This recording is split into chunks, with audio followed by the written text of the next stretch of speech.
क्या तुमने कभी किसी बिल्डिंग की 11वीं मंजिल देखी है? शायद नहीं, क्योंकि वहाँ कोई रहता ही नहीं और जो गया वो कभी लौटा नहीं। कहते हैं उस मंजिल पर एक ऐसा दरवाजा है जो हर रात अपने आप खुलता है और अगर तुमने उसे बंद करने की कोशिश की तो वो तुम्हारा नाम याद रख लेता है। तो चलो आज चलते हैं उस 11वीं मंजिल पर। लेकिन एक बात याद रखना, अगर तुम्हारे आसपास कोई आवाज सुनाई दे तो पीछे मत मुड़ना। आरव एक 24 साल का लड़का जो अपनी नई नौकरी के लिए मुंबई आया हुआ था। किराया ज्यादा था तो उसे एक फ्लैट चाहिए था। एक दिन उसे एक ऑफर मिला 2 BHK न्यू फ्लैट सस्ते किराए पर और एक प्यारा सा समुद्र का व्यू। एक सस्ता फ्लैट समुद्र के किनारे कैसे हो सकता है? सुनने में अजीब लगता है ना, लेकिन आरव को क्या पता था कि सस्ता हमेशा सस्ता नहीं होता, कभी कभी साबित भी होता है। बिल्डिंग तो काफी आलीशान थी लेकिन उसके ऊपर का हिस्सा खामोश था। लिफ्ट पर 11वें नंबर का बटन धुंधला था।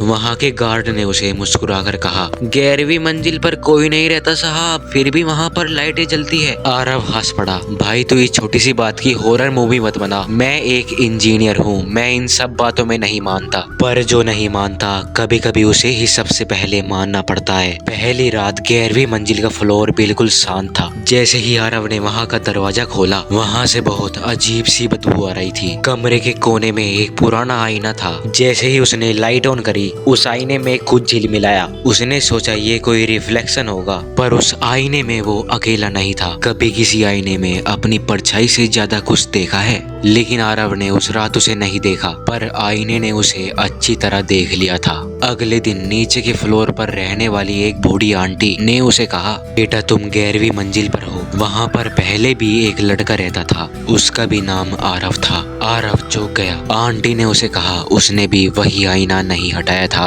और तभी से वह आईना किसी आरव का इंतजार करता है। आरव ने उस बिल्डिंग के सिक्योरिटी रूम में CCTV कैमरा चेक किए। 11वीं मंजिल का कैमरा हर रात 3 बजे हिलता है। एक झलक में उसे दिखा कि उसके कमरे का दरवाजा अपने आप खुल रहा है। क्या किसी इनविजिबल चीज ने वो दरवाजा खोला था या वो दरवाजा खुद जिंदा है? उसने तय किया कि वो आज रात नहीं सोएगा। उसने अपने मोबाइल का कैमरा एक जगह सेट कर दिया। 2:55 तक तो सब नॉर्मल था और फिर अचानक से वो दरवाजा अपने आप खोला और एक फुसफुसाहट आवाज आई, आरव। सुबह उठकर उसने देखा कि दीवार पर लाल रंग से कुछ लिखा हुआ है, तुम भी नहीं बच पाओगे आरव। वो बहुत डर गया, पर बाहर कोई निशान नहीं मिला। पड़ोसी ने उसे कहा, पहले तो बेटा ये दीवार साफ थी, अब फिर से किसी ने यहाँ पर कुछ लिखा है। आरव ने अब पुलिस बुलाने की सोची, पर वहाँ के सब लोग उसे उसका वहम बता रहे थे। पुलिस बोली, सर 11वीं मंजिल तो बहुत पहले से बंद है।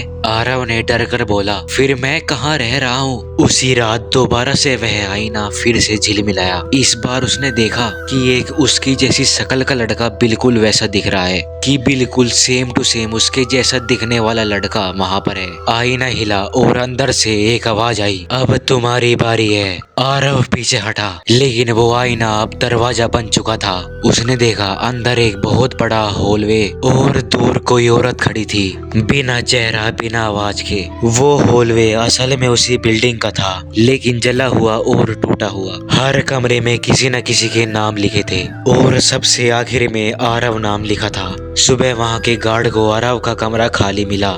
सिर्फ उस आईने पर एक नया नाम लिखा था, आरव। अब आरव उस आईने का एक हिस्सा बन चुका था। लगभग 1 हफ्ते बाद एक नया लड़का वहाँ पर शिफ्ट हुआ। बिल्डिंग का एजेंट बोला, फ्लैट बिल्कुल साफ है और कोई दिक्कत नहीं है, बस केवल उस आईने को मत हटाना। लड़के ने पूछा, लेकिन क्यों? वो बोला, ये हमारी बिल्डिंग की परंपरा है। याद रखना, हर बिल्डिंग की एक मंजिल ऐसी होती है जहाँ इंसान नहीं केवल यादें रहती है। अगर कभी 11 नंबर लिफ्ट का बटन धुंधला दिखे तो उसे मत दबाना, क्योंकि अब वहाँ कोई आरव नहीं, बस केवल उसका साया रहता है। अगर इस कहानी ने तुम्हें 11वीं मंजिल की ठंडी हवा महसूस कराई तो अब क्या तुम तैयार हो एक नए डरावने सफर के लिए? क्लिक करो the last train horror story पर। एक ऐसी ट्रेन जो कभी अपने स्टेशन नहीं पहुंची। एंड या मैं आपसे वहीं मिलूंगा। बाय।